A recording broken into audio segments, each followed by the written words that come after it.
In this question, a right angled triangular vase is placed on a frictionless horizontal floor with its vertical face touching a wall. So here it is a wall and the floor is smooth. Inclined face of the vase makes an angle theta with the floor. A wheel of mass capital M is released near the top of the vase. During downward movement of the wheel, the vase exerts a constant force F on the wall. Acceleration of free fall is g. How much speed will the center of the wheel acquire after covering a distance s? Considering both the cases means one is rolling with slipping and other is rolling without slipping. We have to consider both the cases, and in both the cases we have to find speed in terms of f जो भी given parameters हैं तो उनके terms में हमें यहाँ पे calculate करना है. तो सबसे पहले तो let us make the free body diagram of ways and free body diagram of this wheel. तो इनका जब फ्री बॉडी डायग्राम यहाँ पर बनाते हैं तो फ्री बॉडी डायग्राम से ही बहुत सारी चीज़ें क्लियर होंगी इसमें. तो फ्री बॉडी डायग्राम सपोज इसको मैंने यहाँ से फ्री कर दिया और इस इंक्लाइंड सरफेस या वेज को मैंने फ्री कर दिया. तो one is normal reaction like this. Suppose एक तो हो गया यहाँ पे ये नॉर्मल रिएक्शन और एक यहाँ पर ये फोर्स इस पर हो जाएगा mg. और फ्रिक्शन फोर्स, क्योंकि जब भी रोलिंग का केस होता है यहाँ पे तो friction force is up the incline. तो फ्रिक्शन फोर्स यहाँ पर अप द इंक्लाइन इस पर लग रहा होगा. तो दिस इज़ फ्रिक्शन फोर्स. और अगर मैं इस वेज पे फोर्सेस दिखाऊं तो वेज पे मैं एक तो इन दोनों के बीच में जो फोर्सेस लग रहे हैं उनको दिखा देता हूँ. तो पहले तो इनको नाम देते हैं. Suppose this is normal reaction, this is it's mg and this is the friction applied on it. उसके बाद में इन्हीं के एक्शन रिएक्शन पेयर वगैरह कुछ हद तक यहाँ पर इसमें बनेंगे. तो इस पर जो फ्रिक्शन फोर्स लगेगा यहाँ पे, that friction force will be like this. तो ये जो फ्रिक्शन फोर्स होगा action reaction, this is something like this. और वही जो नॉर्मल रिएक्शन इस पर ऊपर लग रहा है वही इस पर इस तरीके से कुछ नीचे की तरफ यहाँ पे नॉर्मल रिएक्शन आ जाएगा. वॉल की वजह से, क्योंकि यहाँ पर ये जो वेज है, जैसे बताया जा रहा है कि वेज जो है वॉल को एक तरीके से पुश कर रहा है, फोर्स लगा रहा है, तो इस तरीके से पुश कर रहा होगा. तो फिर इस पर भी ऐसे फोर्स लग रहा होगा. अगर मैं वॉल को दिखा दूँ यहाँ पे तो वॉल पे एक्शन रिएक्शन आप इस तरीके से दिखा सकते हो. बाकी ग्राउंड से इस पर जो नॉर्मल लग रहा है या इसका जो mg वगैरह, क्योंकि मास तो वैसे भी ऐसा गिवन नहीं है, उनको मैं यहाँ पर नहीं दिखा रहा हूँ. वेज के लिए जो इंपॉर्टेंट डायरेक्शन है जिसमें हमें फोर्सेस लिखने हैं वो सिर्फ यहाँ पे हॉरिजॉन्टल डायरेक्शन है. तो मैं सिर्फ हॉरिजॉन्टल को ही इंपॉर्टेंस यहाँ पे दे रहा हूँ और उन्हीं को ऐसे फोर्सेस दिखा रहा हूँ जिसके हॉरिजॉन्टल कंपोनेंट यहाँ पर आएंगे. तो this is friction force and this is normal reaction, this is capital F as in the question. और यहाँ पर ये F जस्ट मैंने यहाँ पे एक्शन रिएक्शन दिखाने के लिए दिखा दिया, अदरवाइज ये वेज का डायग्राम हो गया. तो अगर आप यहाँ पे इस वेज के लिए हॉरिजॉन्टल में इक्वेशन लिखो तो ऑन वेज अलोंग हॉरिजॉन्टल,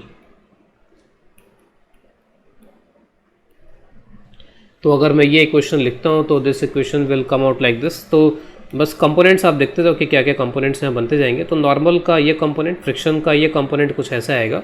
क्या आएंगे इनके कंपोनेंट्स की वैल्यूज़? तो ये जो कंपोनेंट यहाँ पे नॉर्मल का, तो कंपोनेंट नॉर्मल का यहाँ पे हो जाएगा n sin थीटा. फ्रिक्शन का कंपोनेंट आप निकाल सकते हो, ये हो जाएगा f cos थीटा. तो ऑब्वियस है कि यहाँ पर अगर मैं वेज पे हॉरिजॉन्टल में इक्वेशन लिखूँगा तो this equation will give me n sin theta minus f cos theta. This is equal to this capital F. अब ये जो नॉर्मल रिएक्शन है, ये नॉर्मल रिएक्शन ऑब्वियस है कि किसके बराबर हो जाएगा? अगर मैं इस स्फेयर के, इस व्हील के लिए इक्वेशन लिखूँ तो व्हील पे normal to the incline plane अगर इक्वेशन लिखे जाए तो नॉर्मल लग रहा है और दूसरा है mg का कंपोनेंट हो जाएगा mg cos theta in this direction. तो ऑब्वियस है कि जो नॉर्मल है वो mg cos थीटा के इक्वल है. तो आप इसको mg cos थीटा लिख लो. तो this is mg cos theta sin theta minus friction times cos theta, this is equal to F. अगर आप F को देखो कि F यहाँ पे आप किस तरीके का फोर्स है, तो इसमें जो पहले टर्म यहाँ पे आ रही है F में वो है कांस्टेंट टर्म. इसको इस बात से मतलब नहीं है कि यहाँ पर ये स्फेयर किस तरीके से चल रहा है, नहीं चल रहा है, क्या हो रहा है, वहाँ पे रोलिंग में स्लिपिंग हो रही है, किस तरीके का हो रहा है, उससे मतलब नहीं. This is a constant term. और यहाँ पे फ्रिक्शन इस बात पे डिपेंड करेगा कि ये रोलिंग विद स्लिपिंग है या रोलिंग विदाउट स्लिपिंग है. अगर रोलिंग विदाउट स्लिपिंग है तो हमें फ्रिक्शन ज़्यादा चाहिए होगा, और फ्रिक्शन अगर उतनी वैल्यू को अचीव नहीं कर पाएगा तो उस केस में यहाँ पर क्या हो जाएगा, रोलिंग विद स्लिपिंग हो जाएगी. तो मैं जस्ट यहाँ पे इसको लिख देता हूँ। सपोज एफ जो है मेरे को एफ नोट के बराबर चाहिए, कम से कम मेरे को एफ नोट चाहिए यहाँ पे, जिससे कि कम से कम, यानी कि this is required for rolling, pure rolling के लिए मेरे को फ्रिक्शन जो रिक्वायर्ड है, that friction required is F note, ठीक है। और अगर उस एफ नोट से अगर कम हुआ तो उस केस में फिर वो स्टैटिक नहीं रहेगा, काइनेटिक हो जाएगा। तो अगर यहाँ पे प्योर रोलिंग हो रही है तब तो ये जो एफ नोट है, ये जो भी है वो स्टैटिक फ्रिक्शन होगा। और अगर यहाँ पे रोलिंग विथ स्लिपिंग है तो उस केस में फ्रिक्शन इतना नहीं लगेगा, स्लिप हो रहा है इसका मतलब काइनेटिक फ्रिक्शन लगेगा, जो कि इससे कम होगा। तो इफ़ स्लिपिंग, तो फ्रिक्शन जो होगा वो उस एफ नॉट वैल्यू से यहाँ पे कम होगा, इसका हम ध्यान रखेंगे यहाँ पर इस क्वेश्चन को सॉल्व करने के लिए। तो फ्रिक्शन का जो टर्म यहाँ पर इस इक्वेशन में आ रहा है, ये टर्म एक तरीके से थोड़ा वेरिएबल टाइप का टर्म है, क्योंकि दो केसेस हमको लेके चलने हैं इसमें यहाँ पर। तो इसी वजह से ये जो कैपिटल एफ होगा, कैपिटल एफ भी एक तरीके से दो सिचुएशन के हिसाब से अलग अलग आएगा। अब आगे चलते हैं। यहाँ पे हमसे स्पीड के बारे में पूछा जा रहा है कि इस इंक्लाइन प्लेन पे, सपोज ये जो इंक्लाइन प्लेन, इस इंक्लाइन प्लेन पे कुछ डिस्टेंस एस के बराबर चलता है और एस डिस्टेंस चलने में कितनी स्पीड इसके सेंटर की यहाँ पर होगी इसमें। तो हमें बस सेंटर का एक्सेलरेशन चाहिए इसके लिए, यानी सेंटर ऑफ मास का एक्सेलरेशन निकालना है। और सेंटर ऑफ मास का जो एक्सेलरेशन होगा उसकी इक्वेशन डायरेक्टली यहाँ पर ये हो जाएगी, सेंटर ऑफ मास का acceleration this is equal to, एक तो अलोंग द इंक्लाइन नीचे लगेगा mg sin थीटा और दूसरा लगेगा फ्रिक्शन उसके अपोजिट और डिवाइड बाय मास। तो अगर हम ये करते हैं तो उससे एक्सेलरेशन आ जाएगा सेंटर ऑफ मास का यहाँ पर। अब मैं इस एक्सेलरेशन को कैपिटल एफ के टर्म्स में लाने की कोशिश करता हूँ। तो कैपिटल एफ के टर्म्स में लाने की कोशिश करेंगे तो आप यहाँ पर इसमें ऐसा करो कि आपको ये जो इक्वेशन दिख रही है उस इक्वेशन में mg sin theta minus F बनाया जा सकता है। आप कॉस थीटा कॉमन ले लो, ये कॉस थीटा यहाँ पे आ रहा है, कॉस थीटा यहाँ पे आ रहा है, आप कॉस थीटा इसमें से कॉमन ले लो। तो if you take cos theta is common in that equation, तो कॉस थीटा अगर आप कॉमन ले लो तो कॉस थीटा ये डायरेक्टली आपको ये मिल जाएगा mg sin theta minus F, this is equal to capital F. तो mg sin theta minus small F, इसके जगह आप ये capital F divide by cos theta रख सकते हो। तो अगर यहाँ पर आप ये रख दो तो this is F by m cos theta, ये हो जाएगा इसका एक्सेलरेशन। तो f यहाँ पर, f के टर्म्स में आप यहाँ पर डायरेक्टली इस एक्सेलरेशन को निकाल सकते हो। और कैपिटल f के अलावा बाकी तो जो टर्म्स आ रहे हैं वो तो कांस्टेंट टर्म्स हैं, इसका मतलब तो डायरेक्टली आप कैपिटल f के टर्म्स में एक्सेलरेशन को रिप्रेजेंट कर सकते हो। और एक्सेलरेशन को जब, और एक्सेलरेशन किसी भी एक पर्टिकुलर सिचुएशन के लिए तो कांस्टेंट ही होगा, या तो ये स्लिप करेगा या फिर ये स्लिप नहीं करेगा। स्लिप करेगा तो जो भी काइनेटिक फ्रिक्शन होगा वो हमेशा उतना ही रहेगा, अगर स्लिप नहीं कर रहा है तो जो भी फ्रिक्शन की वैल्यू है वो हमेशा उतनी ही रहती है। तो friction during the motion change नहीं होगा यहाँ पर। अगर स्लिपिंग है तो कुछ और फ्रिक्शन होगा लेकिन वो कांस्टेंट रहेगा, स्लिपिंग नहीं है तो कुछ और फ्रिक्शन होगा, चेंज हो जाएगा, लेकिन फ्रिक्शन रहने वाला वही है। तो during the motion what ever the case भी, कि यहाँ पे स्लिपिंग है, नॉन स्लिपिंग कुछ भी है, फ्रिक्शन जो भी है वो कांस्टेंट रहेगा थ्रू आउट। तो इसका मतलब कि जो एक्सेलरेशन है वो एक्सेलरेशन पे कांस्टेंट ही रहता है, वो चेंज होता नहीं है यहाँ पर।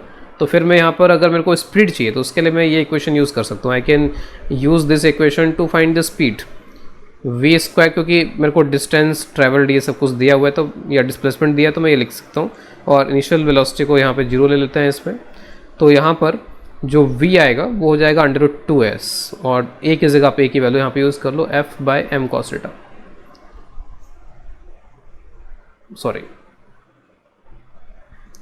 तो it is m cos theta. तो f के टर्म से मैंने यहाँ पे स्पीड कैलकुलेट कर ली है। अब उसके बाद में, अब ये जो आंसर है ये सभी के लिए हो गया, बस कैपिटल f की वैल्यू बदल जाएगी। जैसे अगर स्टैटिक फ्रिक्शन लग रहा है, स्लिपिंग नहीं हो रही है, तो फिर f जो f0 के बराबर होगा, और अगर स्लिपिंग है तो f लेस देन f0 होगा। लेकिन हमने कैपिटल f के टर्म्स में इसको रिप्रेजेंट कर दिया। उसके बाद पूछ रहे हैं कि अगर s डिस्टेंस चलता है तो s डिस्टेंस चलने के बाद में ये जो इसके पास में स्पीड आएगी, ये स्पीड किस केस में ज़्यादा होगी। तो स्पीड किस केस में ज़्यादा होगी, तो स्पीड का डायरेक्ट रिलेशन किससे आ रहा है, v जो आ रहा है वो एक तरीके से √2s आ रहा है। तो ऑब्वियसली कि जिसका एक्सेलरेशन ज़्यादा होगा उसमें स्पीड ज़्यादा हो जाएगी, जिसका एक्सेलरेशन कम होगा उसमें स्पीड कम हो जाएगी। अब एक्सेलरेशन किस पे डिपेंड कर रहा है, यहाँ पे आपके कैपिटल f पे डिपेंड कर रहा है एक्सेलरेशन यहाँ पर इसमें। तो एक्सेलरेशन डिपेंड कर रहा है यहाँ पे कैपिटल f पे, और कैपिटल f यहाँ पे किस पे डिपेंड कर रहा है, इस फ्रिक्शन पे। तो अगर मान लीजिए यहाँ पे नो स्लिपिंग है, नो स्लिपिंग के केस में फ्रिक्शन यहाँ पे क्या हो जाएगा, f0 के बराबर हो जाएगा इसमें। तो f0 तो ज़्यादा वैल्यू है, और अगर स्लिपिंग है तो उस केस में F0 से कम होगा, ये फ्रिक्शन यहाँ पर जो भी आ रहा है वो F0 से कम होगा। तो अगर नो स्लिपिंग है तब तो ज़्यादा वैल्यू है फ्रिक्शन की, तो माइनस ज़्यादा करना पड़ेगा। इसका मतलब है कि नेट फोर्स डिक्रीज़ हो जाएगा इस पर। इसको आप डायरेक्टली यहाँ से भी देख सकते हो, इसमें कोई कैपिटल एफ वगैरह भी देखने की जरूरत नहीं है कि यहाँ पर एक mg साइन थीटा लग रहा है और इधर एक फ्रिक्शन लग रहा है यहाँ पे, और ये mg साइन थीटा लग रहा है।